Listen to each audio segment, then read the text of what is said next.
ہمارے دنیا میں بھیجے جانے کا ایک خاص مقصد ہے۔ اسی مقصد کو پانے کے لیے آپ مسجدیں بناتے ہیں، مدرسے بناتے ہیں، قرآن پڑھتے ہیں، قرآن پڑھاتے ہیں، نمازیں پڑھتے ہیں، روزے رکھتے ہیں، تاکہ وہ مقصد پورا ہو اور اللہ کے ہاں ہم سرخرو ہو سکیں۔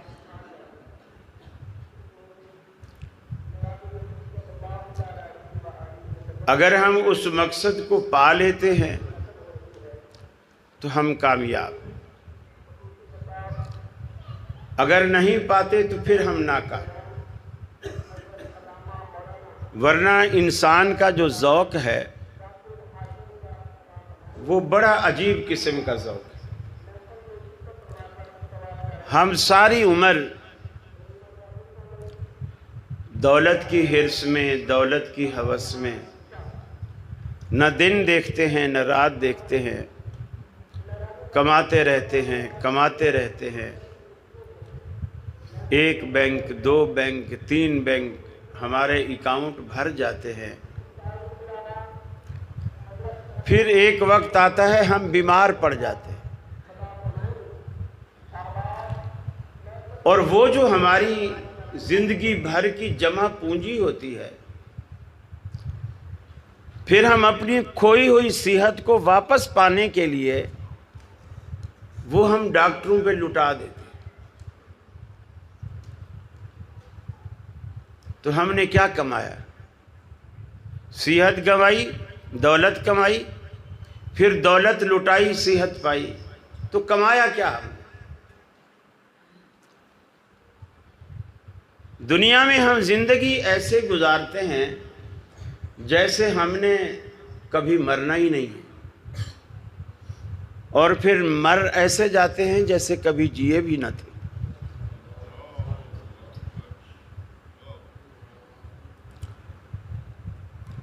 انسان کی جب میت رکھی ہوتی ہے نا، سب سے پہلے اس کا نام ختم ہوتا ہے۔ چودھری، قاری، حافظ، عالم، مفتی۔ جب چارپائی پہ بغیر روح کے جسم پڑا ہوتا ہے نا، پھر یہ نہیں کہتے لو قاری خلیل لیٹا ہوا ہے، مفتی صاحب آرام فرما رہے ہیں، اونچا نہیں بول۔ پھر کہتے میت پڑی ہے، سارے القابات ختم ہو جاتے۔ میت، اس کی فکر جو ہے نا، یہ اصل کامیابی ہے۔ اگر یہ فکر کسی نے پا لی اور اس کو یہ فکر حاصل ہو گئی تو یقیناً اس نے دنیا کے مقصد کو پا لیا۔ آج ہمیں ایک بڑا زوم ہے، اور شاید ہونا بھی چاہیے۔ ایک یہ کہ جی الحمدللہ ہم موحد ہیں، توحید والے ہیں، اللہ کا بڑا کرم ہے۔ ہم جی متبع سنت ہیں، الحمدللہ۔ ہماری نماز سنت کے مطابق ہے، الحمدللہ۔ ہم رفع الیدین کرتے ہیں، آمین کہتے ہیں، ہاتھ سینے پر باندھتے ہیں۔ تراویحاں بھی ہم 8 پڑھتے ہیں، جو کہ سنت ہے۔ سوال یہ ہے کہ کیا یہ کام صحابہ کرام کو نہیں آتے تھے؟ کیا صحابہ یہ کام نہیں کرتے تھے؟ کرتے تھے۔ اس کے باوجود حضرت معاذ رضی اللہ تعالی عنہ اللہ کے رسول صلی اللہ علیہ وسلم کے سامنے آتے ہیں، اور اس طرح وہ صحت مند تھے، تندرست اور توانا تھے، لیکن آج جب اللہ کے نبی کے سامنے آئے تو بہت کمزور، جیسے آپ کسی اچھے بھلے ساتھی کو دیکھتے ہیں 2-2.5 مہینے بعد آپ کو ملا اور وہ کافی سوکھا ہوا ہے تو آپ فوراً تعجب سے پوچھتے ہیں بھئی خیریت تو ہے، کیا ہوا؟ آپ اتنے دبلے پتلے، آپ تو اچھے صحت مند پہلوان لگتے تھے۔ وہ کہتا ہے یار میں ابھی بیماری سے اٹھ کر آیا۔ حضرت معاذ سے آپ نے پوچھا معاذ تم نے یہ کیا حالت بنا لی اپنی؟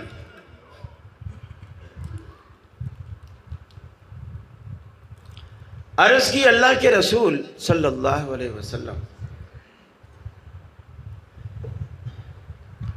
میرے دل میں ایک سوال ہے اور وہ مجھے اندر ہی اندر گھن کی طرح کھا رہا ہے۔ حدیث کے الفاظ ہیں ہی اسکمتنی و امرضتنی و اسغنتنی۔ وہ ایسا سوال ہے جس نے مجھے بوجھل کر دیا ہے، بیمار کر دیا ہے، مجھے بوڑھا کر دیا۔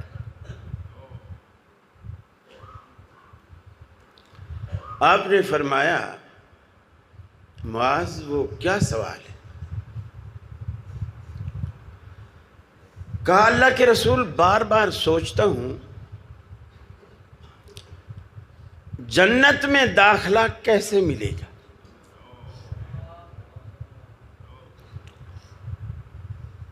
دلنی علی عمل اذا عملته دخلت الجنہ۔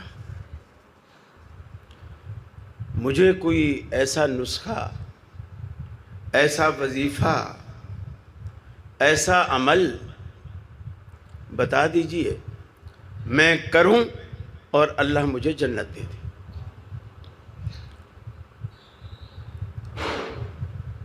وہ صحابی رسول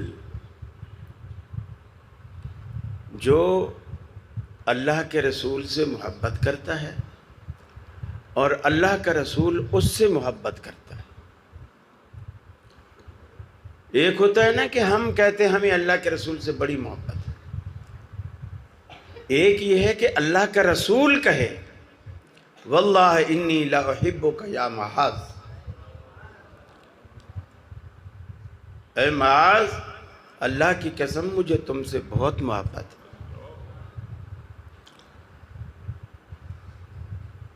ایسے بندے کی نجات میں کوئی شک ہے؟ لیکن پھر بھی پریشان ہے جنت کیسے ملے گی۔ اہل حدیثوں صرف رفع الیدین نجات کا باعث نہیں ہے، یہ ذہن میں رکھو۔ آپ کو زندگیاں بدلنی پڑیں گی۔ رفع الیدین تو حضرت معاذ بھی کرتا ہے، ہاتھ سینے پر باندھتے، آمین اونچی کہتے ہیں۔ آپ کی محمدی مسجد میں وہ نماز نہیں پڑھتے، مسجد نبوی میں نماز پڑھتے۔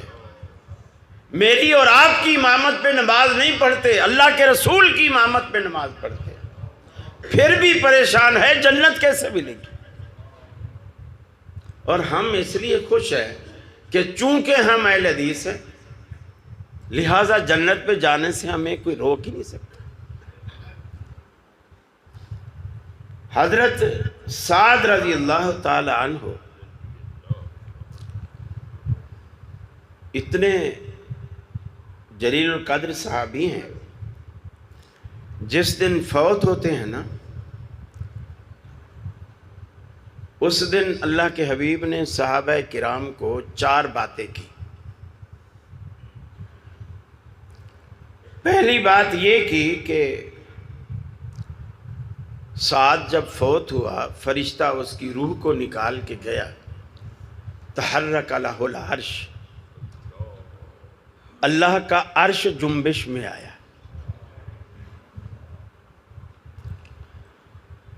پھر فرمایا جب سعد کو نہلا کر کفنا کر جنازے کے لیے رکھا گیا، شہد لہ 70,000 من الملائکہ، اللہ نے 70,000 فرشتے اس کے جنازے میں شرکت کے لیے بھیجے۔ حالانکہ اللہ کے رسول فرماتے ہیں کسی موحد کے جنازے میں 40 موحد بھی شرکت کر کے اس کی بخشش کی دعا کریں تو اللہ تعالیٰ اس میت کو بخش دیتا ہے۔ سعد کے جنازے میں اور فرشتوں میں کوئی مشرک فرشتہ نہیں ہے، سارے موحد۔ اور آپ نے فرمایا شاہد لہ 70,000 من الملائکہ، 70,000 فرشتہ اس کے جنازے میں شرکت کے لیے آئے۔ تیسری بات، سعد چونکہ بہت بھاری بھرکم تھے، اور جب بھاری بھرکم کو بندہ اٹھاتا ہے تو اس کے جسم کی کیفیت ہر چیز الگ ہوتی۔ مثلا میں نے گلاس اٹھایا، آرام سے اٹھا لیا۔ اب یہاں کوئی 40 کلو کی بوری پڑی ہوئی ہو اور مجھے کوئی کہے اس کو اٹھاؤ، تو میں ایسے نہیں اٹھاؤں گا جیسے میں نے گلاس اٹھایا ہے۔ ظاہر بات ہے اس کے لیے میں زور بھی لگاؤں گا، میرے چہرے کی کیفیت، آثار سب بدل جائیں گے۔ صحابہ کہتے ہیں ہم نے جب سعد چونکہ موٹے تھے، ہم نے یہ سوچ کے اٹھایا کہ تو کافی زور لگے گا تو چارپائی اٹھے گی نا، تو ہم نے اس حساب سے زور لگایا، چارپائی کو اٹھایا، لیکن جب اٹھایا تو ایسے لگا جیسے چارپائی میں میت ہو ہی نہ، چارپائی خالی ہو، وزن ہی نہیں ہے سعد کا۔ ہم نے اللہ کے رسول سے پوچھا سعد کا وزن کہاں گیا؟ آپ نے فرمایا در حقیقت بظاہر تم نے اسے کندھا دے رکھا تھا، حقیقت میں اسے فرشتوں نے اٹھا رکھا، تمہارے کندھوں پر اس کا بوجھ ہی نہیں تھا۔ چوتھی بات جو سب سے زیادہ حیران کن ہے اور ہمارے لیے سبق اور عبرت کا باعث ہے، وہ یہ ہے کہ صحابہ کہتے ہیں اللہ کے نبی نے جنازہ پڑھانے کے بعد سعد کی میت کو جب قبر میں اتار دیا، ہم نے مٹی ڈال دی، قبر بند ہو گئی، اور اللہ کے رسول کی سنت تھی کہ آپ واپس لوٹنے سے پہلے وہاں کھڑے ہو کر میت کے لیے دعا کریں، اور حکم بھی ہے کہ اس وقت وہ مسئولیت کا وقت ہوتا ہے، کرامن کاتبین منکر نکیر یہ قبر میں داخل ہوتے ہیں، اور اس سے 3 سوال جو عام من ربوں کا، من نبیوں کا، ما دینوں کا، یہ 3 سوال اس سے کرتے ہیں، تو اس وقت بھائی کے لیے ثابت قدمی کی دعا کیا کریں۔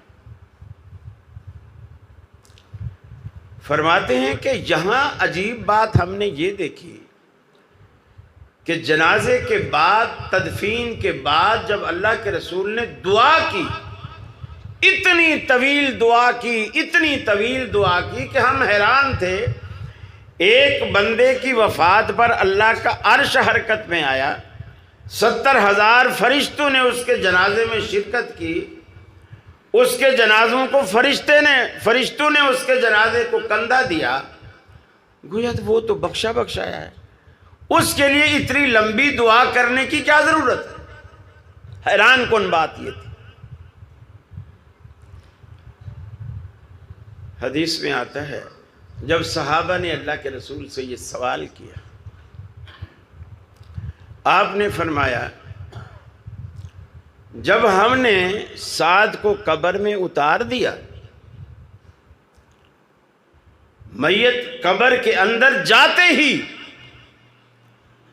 فرمایا قضایت علیہ قبرہ، سعد کی قبر اس پر بھینچ گئی، تنگ ہو گئی، اور بہقی کی روایت ہے کہ تنگ ہو کر سعد کی میت ایسی ہو گئی، وہ جو دکھنے میں پہلوان تھا، میت ایسی ہو گئی حتی صار کالشاة، جیسے سر کا کوئی بال ہوتا.